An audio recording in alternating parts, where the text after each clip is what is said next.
es el órgano mejor desarrollado, sino el único órgano de los ctenóforos. No es otra cosa más que un estatocisto. Ya hablamos la clase pasada de los estatocistos. Son estructuras que permiten percibir la gravedad.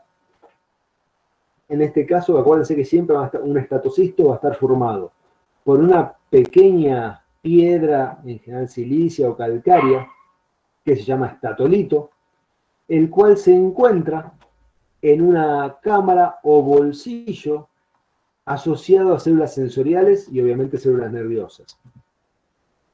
Cuando el organismo cambia de posición, este estatolito se va a mover un poco y va a, digamos, a estimular a las células nerviosas. Este estímulo va a desencadenar un impulso nervioso que va a hacer que se muevan los tenes o que dejen de moverse, o que dejen de batir, mejor dicho. Por ejemplo, si tenemos un tenóforo que está vertical en la posición correcta y una corriente de agua lo inclina y lo pone de manera horizontal, por decirlo de alguna manera, el estatolito, va a estimular a los tenes, a la banda de tenes del lado que quedó hacia abajo para que empiecen a batir. Y de esa manera empiezan a corregir su posición.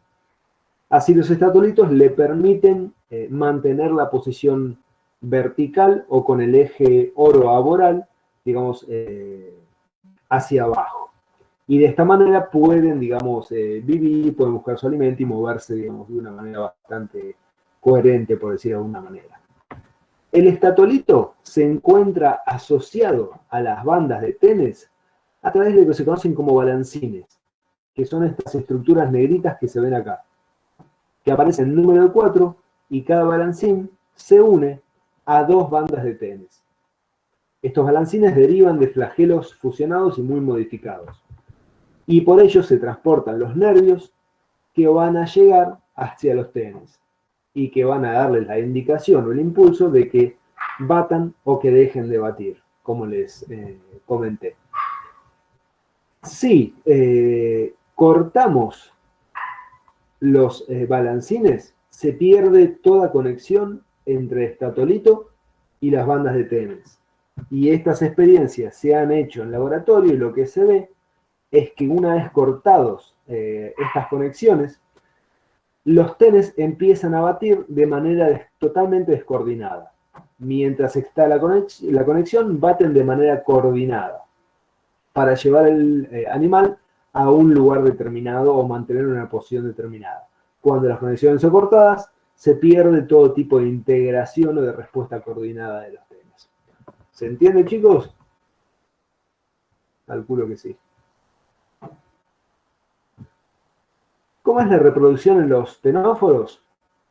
Tenemos reproducción, o más que reproducción asexual, se conoce la regeneración en los tenóforos. Si cortamos un meridiano o un pedacito de tenóforo, se puede regenerar y dar lugar a dos individuos separados. Sin embargo, la reproducción sexual voluntaria está demasiado documentada. Ahora se sabe que existe, pero no, digamos, hasta hace poco no se conocía o no se había observado en la naturaleza. Pero tienen esta gran capacidad de reproducción asexual. O de regeneración, mejor dicho. Disculpen la equivocación. Por otro lado, los tenóforos sí tienen una reproducción sexual, en la cual, a partir de la gastrodermis, y acá, por ejemplo, este es un corte longitudinal, este no es otra cosa más que uno de los canales del sistema gastrovascular, y en la epidermis, en la gastrodermis, perdón, esta es la epidermis, que va por afuera, acá estaría el agua del mar, esto es mesénquima, esto es el lumen del, digamos, del canal gastrovascular, y todo esto es la gastrodermis. Y acá se ve que se han diferenciado testículos y ovarios. Diferenciados es una forma de decir, porque digamos, no están demasiado diferenciados del resto del tejido, solamente hay células que proliferan en forma de espermatozoides o de óvulos, los cuales van a ser liberados hacia el sistema de canales, van a salir en general por la boca, aunque pueden existir en algunos casos poros especiales por donde salen las gametas. Van a salir los espermatozoides hacia el exterior para llegar a otro individuo, en el caso de que la fecundación sea interna. Ahí los espermatozoides van a entrar por la boca y van a llegar por el sistema de canales hasta los ovarios o hasta los óvulos. Pero en muchos casos la fecundación es externa, se va a producir obviamente en el agua de mar. Una vez que se produce la fecundación, va a aparecer un embrión, van a diferenciar una blástula, la gástrula, van a aparecer las capas germinales y se va a diferenciar una larva sidípida, que es muy parecida al adulto y ya tiene las bandas de tenes algo desarrolladas. En muchos casos, solo en la larva sidípida es donde aparecen las 8 bandas de tenes, que después en el adulto se modifican o desaparecen. Con esto, chicos, terminamos la parte, digamos, descriptiva de los ctenóforos. Ahora vamos a ver cuál sería su posición en el reino animal. ¿Dónde se ubica exactamente? Sí, sí. Me quedé con la duda de, no entendí si la regeneración no sea una reproducción asexual. La regeneración, a ver, la regeneración y la generación a partir de la fragmentación es un tipo de reproducción asexual. En laboratorio o en la naturaleza se ve que cuando uno corta, por ejemplo, un ctenóforo a la mitad, se desarrollan 2 individuos separados. Eso es regeneración y, digamos, es también reproducción asexual. Lo que no se ha visto es que la reproducción asexual, o por lo menos no está demasiado documentado, se dé de manera, por decirlo de alguna manera, voluntaria, como pasaba, por ejemplo, en los nidarios, en los cuales hay gemación o brotación, o hay una fisión longitudinal o transversal. Ese tipo de reproducción asexual voluntaria es lo que no ha sido tan documentado. ¿Se entiende ahora? Sí. Siempre que hay reproducción asexual, en general, en esos organismos también hay regeneración. Son 2 fenómenos que están muy, digamos, muy relacionados. Uno no puede pasar sin el otro, más o menos. Avanzamos a cuál es la posición de los ctenóforos dentro del reino animal. Tenemos distintas hipótesis y de hecho esto también ha ido cambiando. Hay algunos trabajos nuevos, pero todavía no los puse. Me parece mejor esperar que aparezcan cosas nuevas y que haya más consenso. La posición de los ctenóforos varía mucho. Por ejemplo, hay un trabajo más o menos reciente que obtiene 2 posiciones de los ctenóforos totalmente distintas, y las 2 posiciones están igualmente sustentadas por la información y por los análisis. Este es el reino, digamos, animal.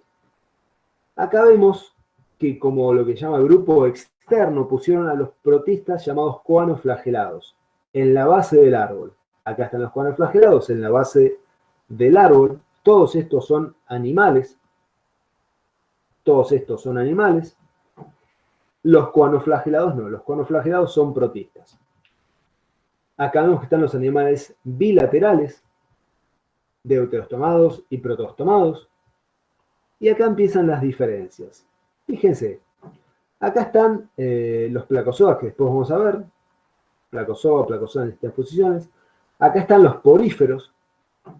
Pero lo que nos importa hoy son los ctenóforos.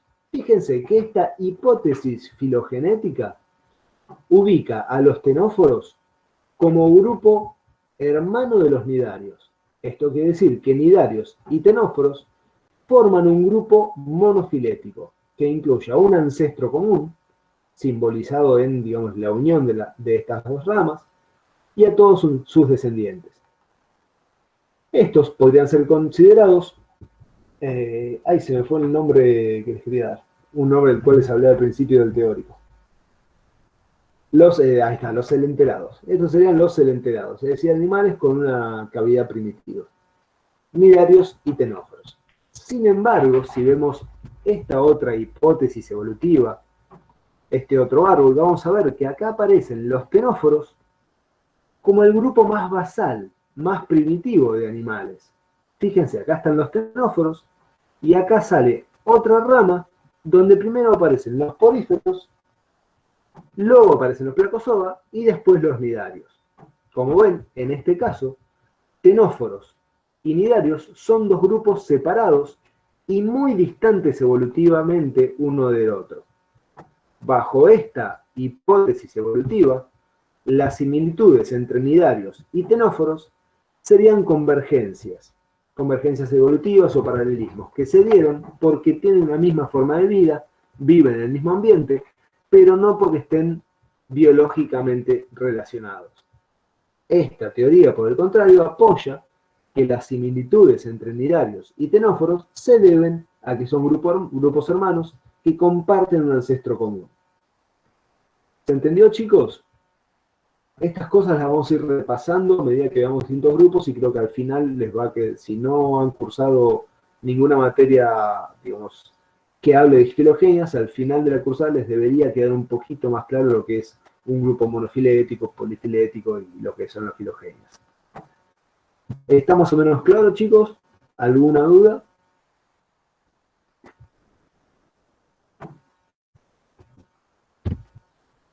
Bueno, voy a cerrar este teórico.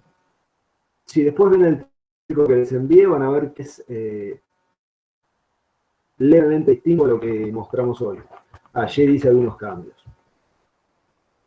Si les parece, vamos a arrancar y vamos a hablar bastante rápidamente de un grupo de animales o un grupo de organismos clasificados dentro del reino animal como los mesozoa.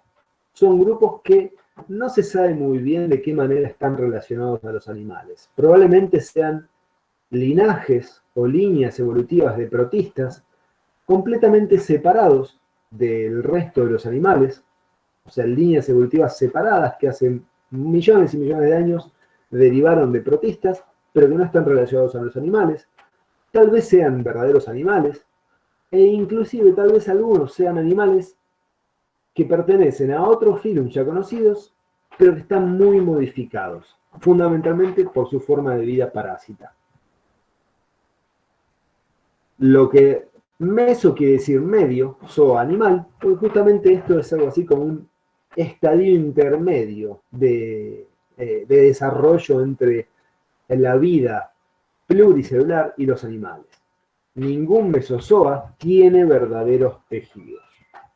El primer grupo del que vamos a hablar y el más complejo es el filum Rhombozoa. Los Rhombozoa son animales muy particulares, son parásitos de cefalópodos, básicamente de calamares y de pulpos. Tienen la particularidad de poseer un número constante de células, todas las especies.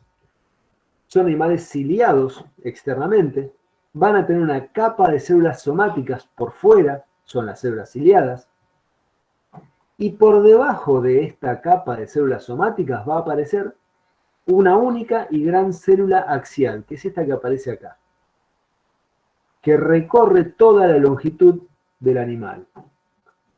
Después vamos a ver que dentro de esta célula axial se desarrollan estructuras particulares llamadas axoblastos, estos que están acá. Después vamos a ver cuál es la función de los axoblastos. Se conocen más o menos unas 70 especies de Rhombozoa. Como ven, no tienen, si bien tienen una región que parece anterior y que recibe el nombre de extremo polar, no tienen ningún tipo de órgano, no tienen boca, no tienen digestivo, y se alimentan por pinocitosis a partir de los nutrientes de su hospedador. Se conocen unas 70 especies, no son organismos muy estudiados, aunque son encontrados más o menos en la naturaleza por aquellos quienes estudian los cefalópodos. Se conocen dos órdenes, o por lo menos se clasifican en dos órdenes que se llaman disémida y heterosémida. Eso hace referencia a las distintas formas de la reproducción sexual. Nosotros vamos a hablar solamente de la reproducción de disémida. Y toda la reproducción, tanto sexual como asexual, se da a través de los axoblastos. ¿De qué manera? Y vamos a entrar en cierto detalle porque es tan particular que merece mención.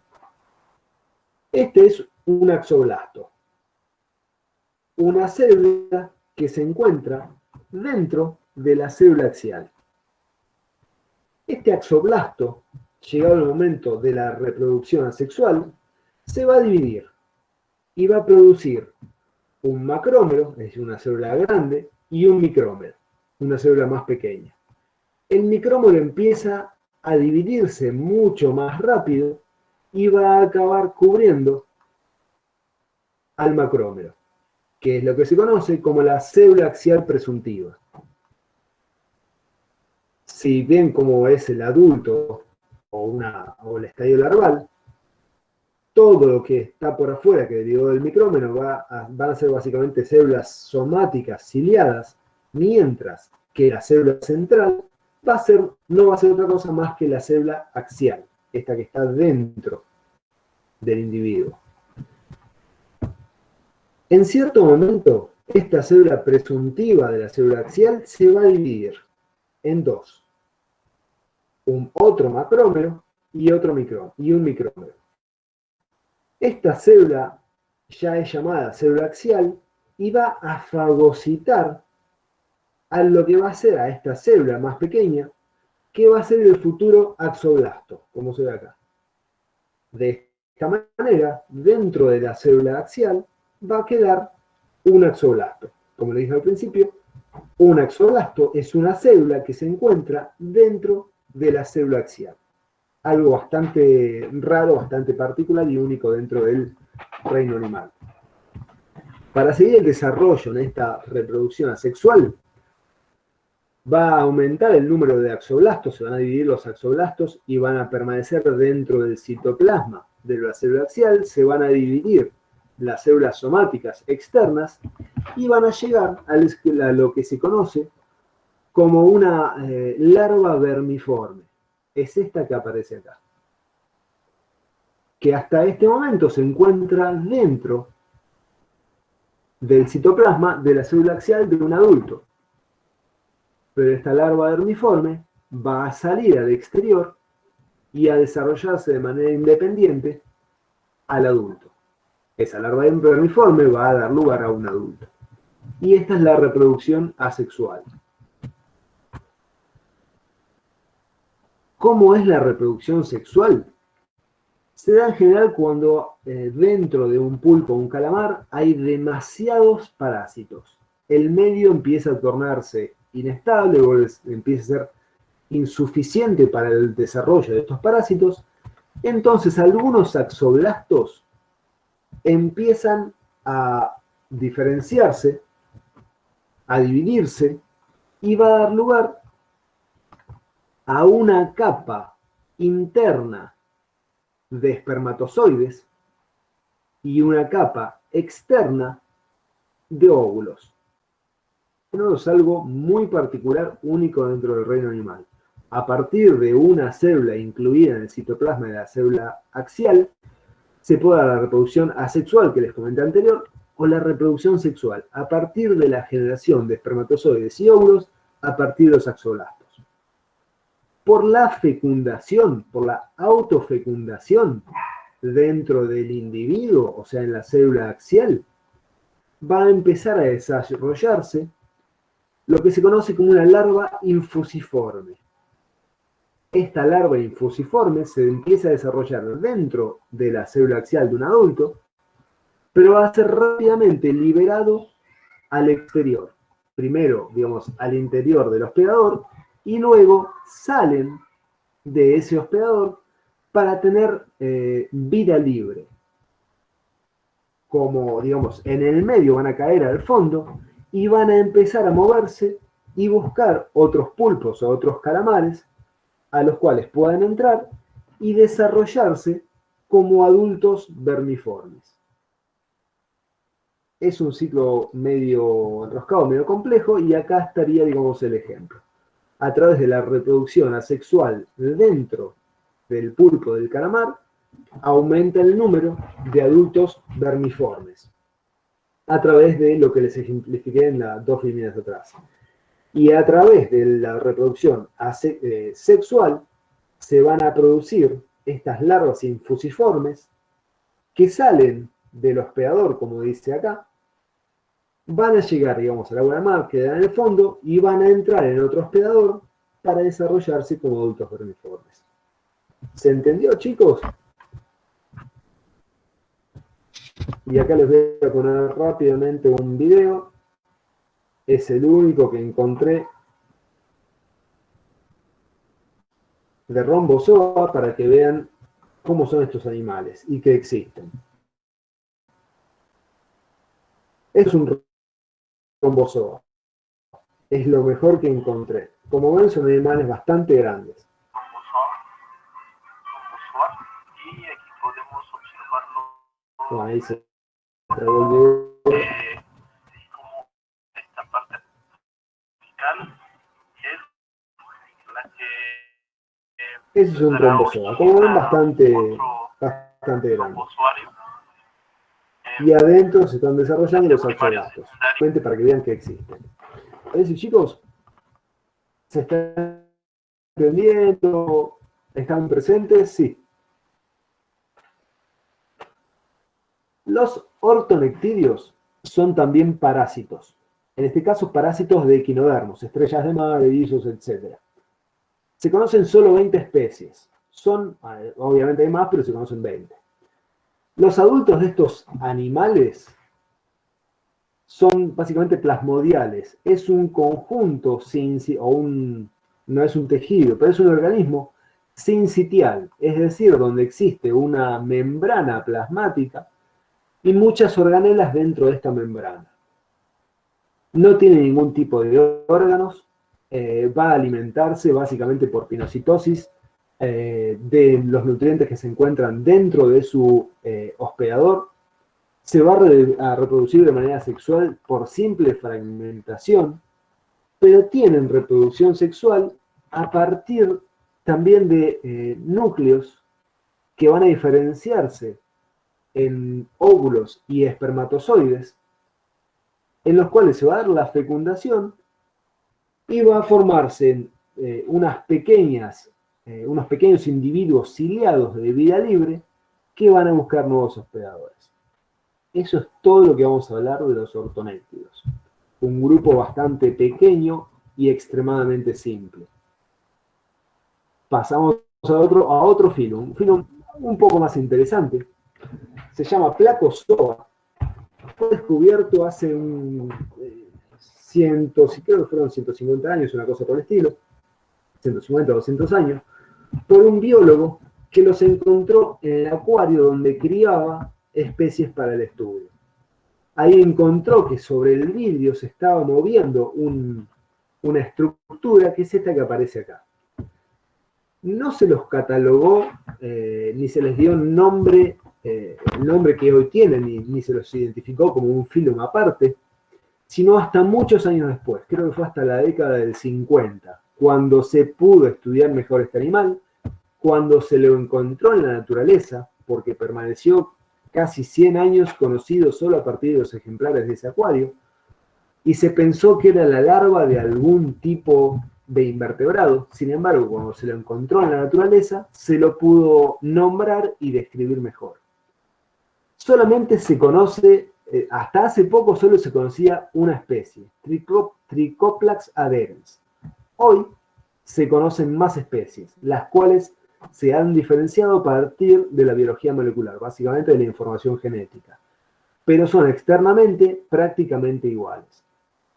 Estos animales tienen unos pocos milímetros de tamaño, son achatados, como se ve acá, van a tener una única capa externa de células ciliadas, las que están contra el sustrato tienen forma más bien columnar y las que están, digamos, en el extremo o el polo opuesto al sustrato tienen forma más o menos cúbica.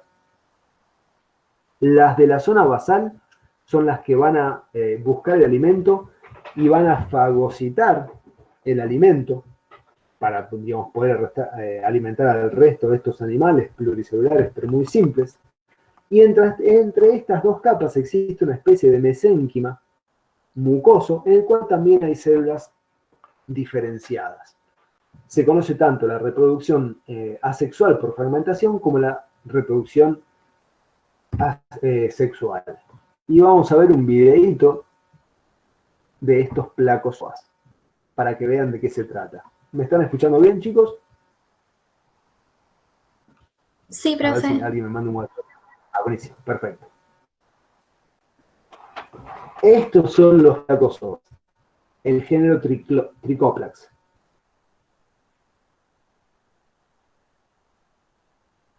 Como ven, organismos muy simples, acá se los ve moverse sobre un vidrio.